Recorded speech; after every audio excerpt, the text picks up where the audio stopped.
Okay, John. So imagine giving six years of your life to a company, climbing the ranks, winning awards, training new hires, and becoming the kind of employee any organization would be lucky to have.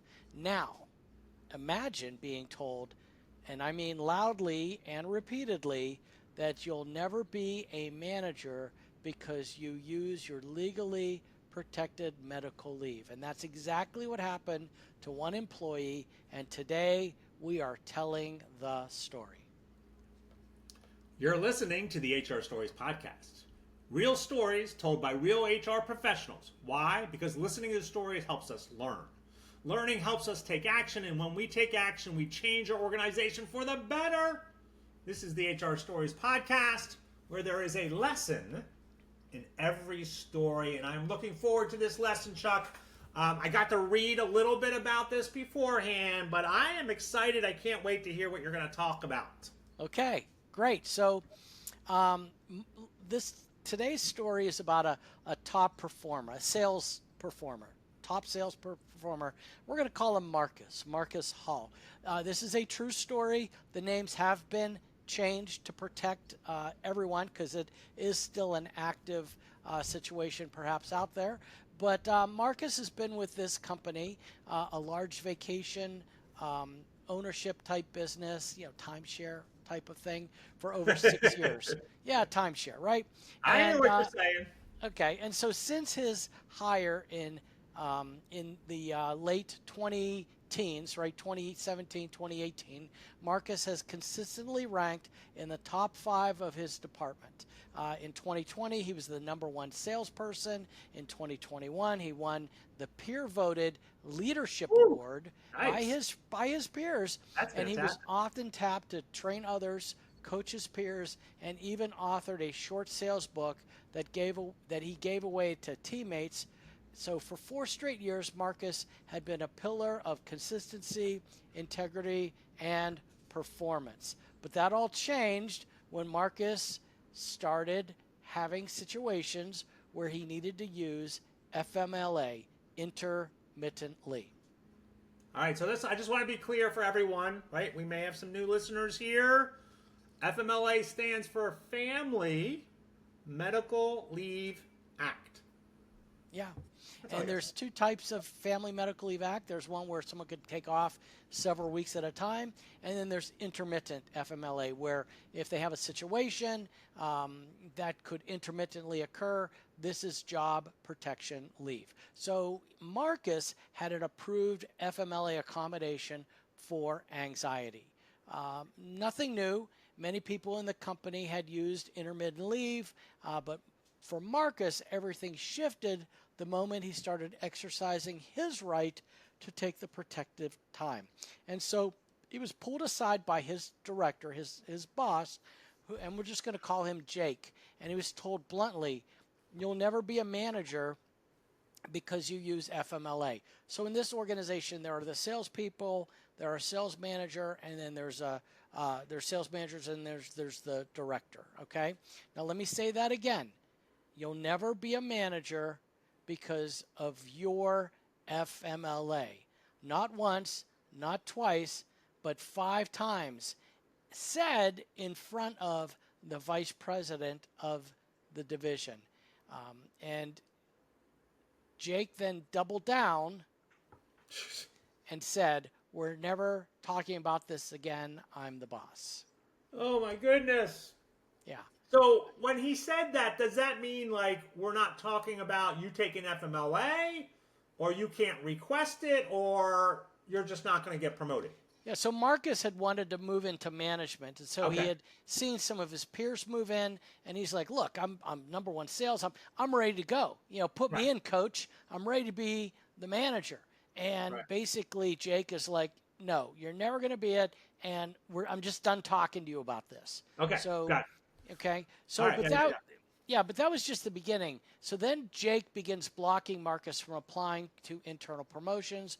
When Marcus asked to be considered for a leadership panel interview, Jake told him no, while encouraging other employees on FMLA to apply for these positions.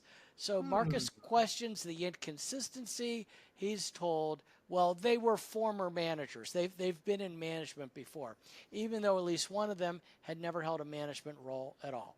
So Marcus, yeah, and so now it's like, okay, do you not like me? And Yeah. that's the whole key thing here is it's the whole inconsistencies, right? Yeah. And then it goes further where Marcus is also denied vacation he had previously been allowed to take, even when other employees were approved under the same circumstances.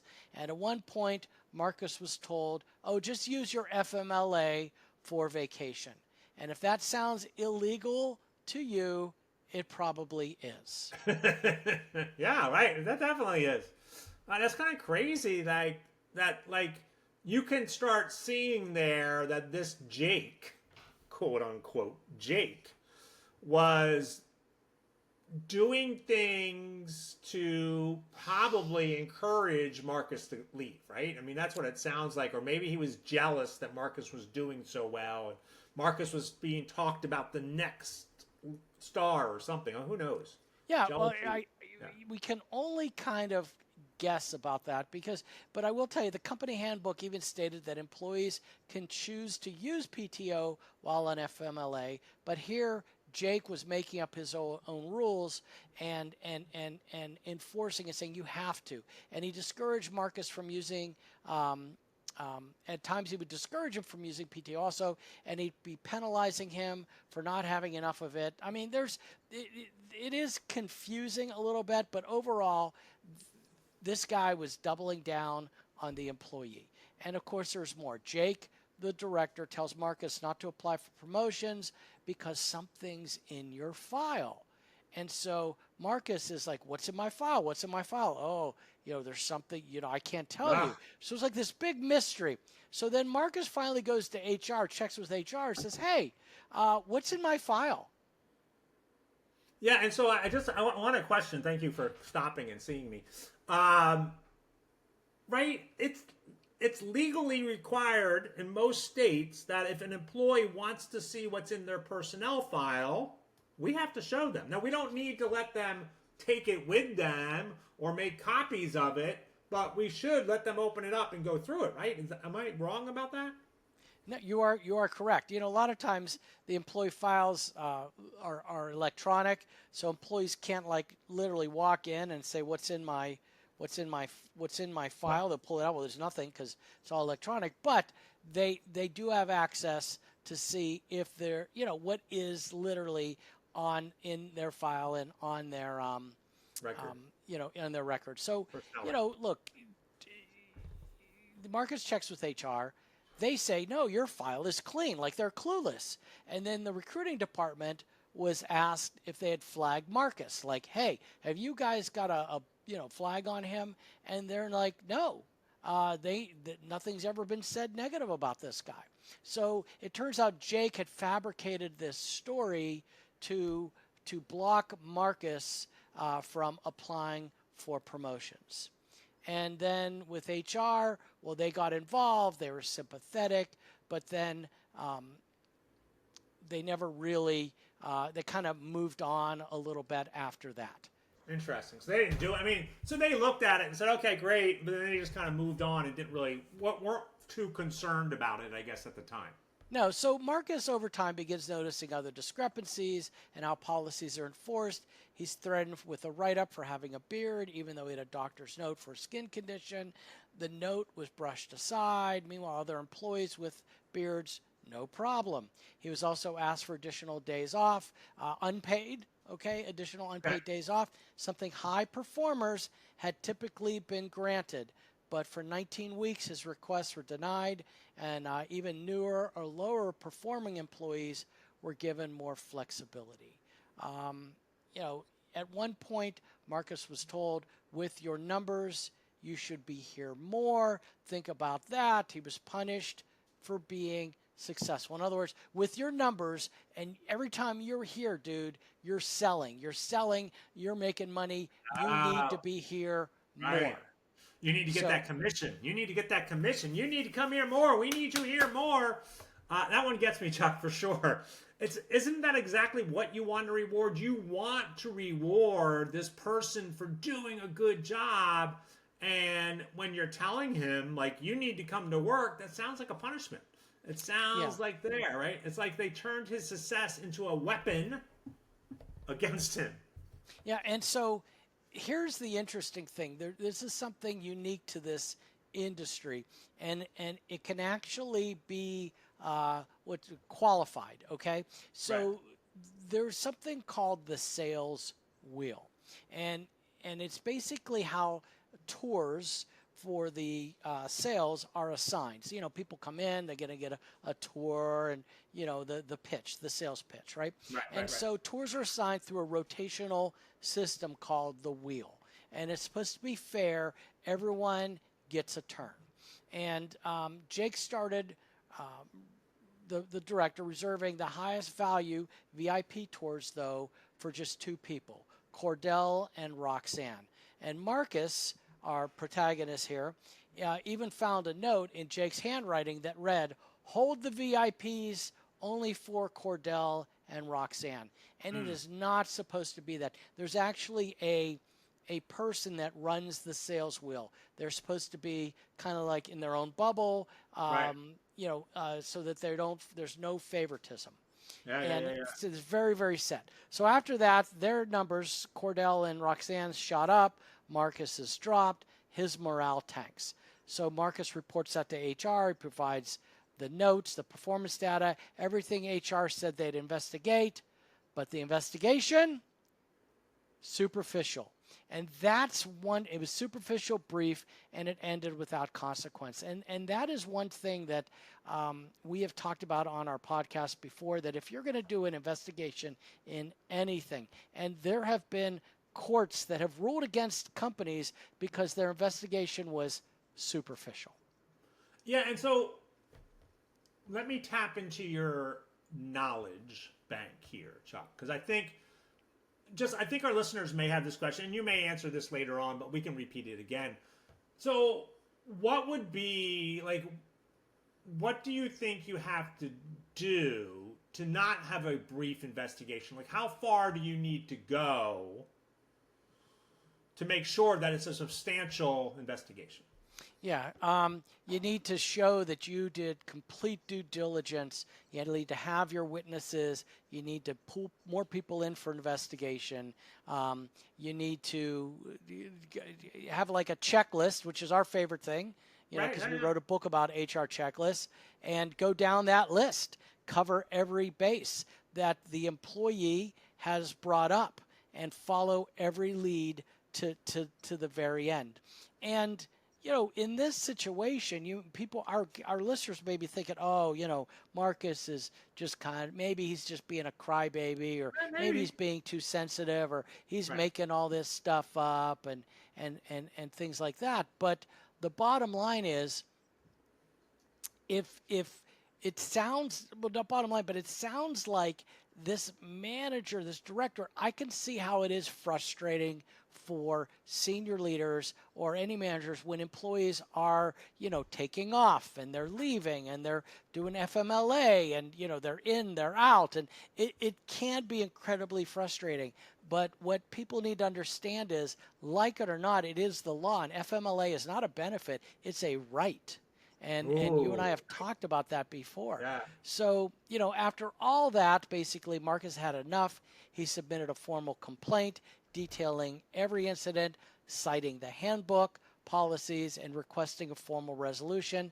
The company basically responded with silence. No Hello. acknowledgement, no Hello. Hello. restoration, no Hello. apology, no follow up. I mean, they did basically say, thank you for your input. We have handled it.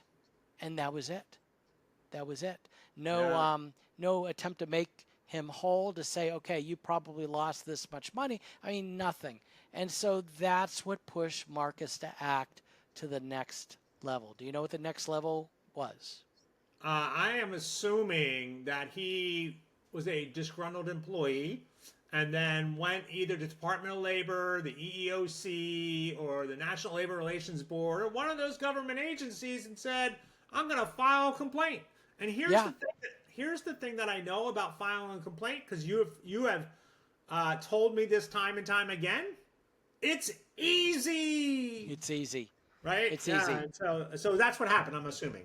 Yeah, so in this case, Marcus could have filed an EOC complaint on his own, but he hired an attorney to do it. And the attorney Oh.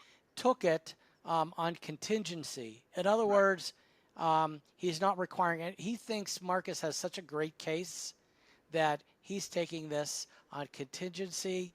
They filed a complaint with the EEOC, and as of this recording, that investigation is still pending. Marcus didn't want to go that route, but when HR failed to act, when leadership failed to lead, he was left with no other choice. Yeah, and Chuck, what strikes me about this, right? All this could have been avoided, right? All of this, there's so many steps along the way that could be avoided. And I want to go back to something you said earlier about understanding the manager's frustration. And I was, when you said that, I just remember back when I was a manager, supervisor, and I remember this situation where one of my employees was going out. I don't know if it was for FMLA leave or something else, and all I could think of is now I have to work more. Like, I'm going to have to cover this person's work while they're out and get all these things done, and I would have done anything not to have that person go out. Yeah. Again, it's the law. And one of the things I will say to managers and supervisors that are listening is that you can be personally sued under FMLA. Yeah. And so paying attention to that, I think, is so important to be like, okay, what are we going to do and how are we going to handle that? And so what were the lessons learned, Mr. Charles Simikian? So the first thing is something you kind of you just touched on. FMLA is not an optional. It's not a favor. Employers cannot interfere with, retaliate against, or penalize employees for listening to or using it. That's number one.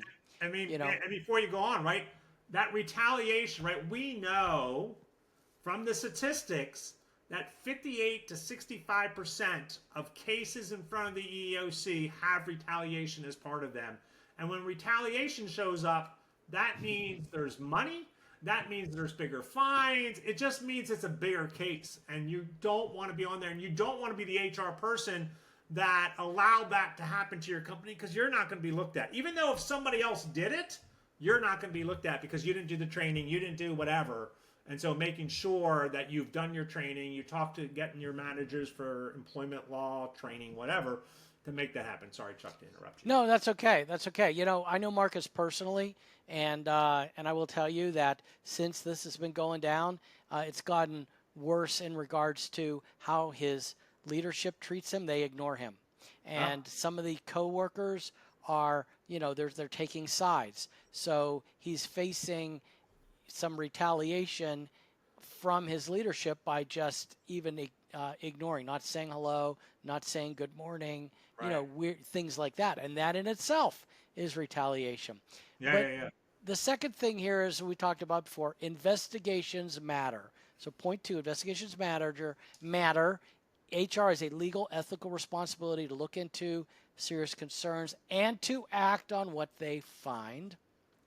And thirdly, and you say this all the time, you might have even said it today, you said it last week, leadership training is essential.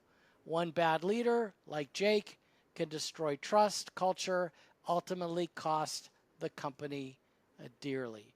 I can't say it enough. Like, again, shout it from the mountaintop. Yeah, well, and I'm working on my new project, which will be unnamed as of now, but I got this new project going on, as you know, and I was working on the landing page with our web designer, and I'm like, you know why? Because leadership matters. And so that's what will be on the top of this landing page, because leadership matters. And it does. It matters at every level of your organization, from your supervisors to your managers to your directors to your vice presidents to your presidents to your CEO. It matters. And if those individuals are not trained, people do not show up being leaders. Yeah. And so just train them. And again, throwing it out there, if you need help, please let me know. And we got some big excitement news coming in with that front. But that's a tease, everyone in the business. So we'll get there. All right. So what's the last thing? What's the Yeah, last thing? it's simply doing nothing is a decision. When HR leadership failed to respond, they sent a message.